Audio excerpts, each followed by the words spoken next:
What's up, everybody? Remington from Impulse Creative, and today I'm going to show you how to add a new user to your Drift account.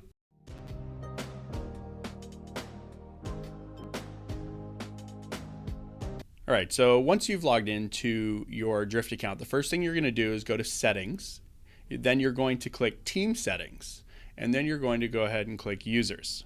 Once you get to Users, you'll be able to go over to this green button in the top right that says Invite Users.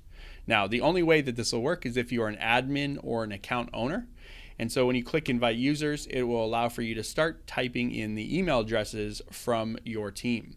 Now, you can also invite people that are connected to Slack if they're connected, and all you have to do is type in the email address like this.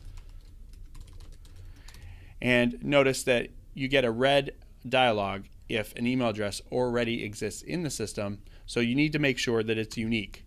So we can say Remington plus 1234 in this example. And once you do that, you'll see the email address at the bottom. You can click the Add button and you can click Next. So once the invite has been sent, now what you can go through and do is set the user levels. So you can set a user so that they can only access certain conversations and their own settings, and they can only see the playbooks and certain contacts, or you can set to full admin. If you're working with an agency or you're working with other people who are going to be building playbooks, you're going to want to set them to the admin level.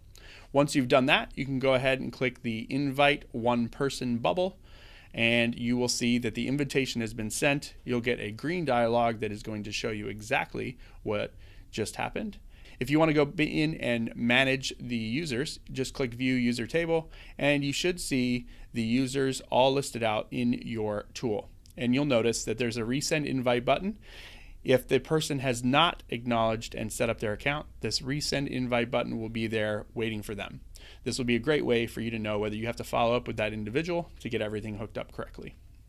So that's it for today's tutorial. If you have any other questions about conversational marketing or Drift, please hit me up on Twitter at RemingtonBag or leave a comment in the comments below.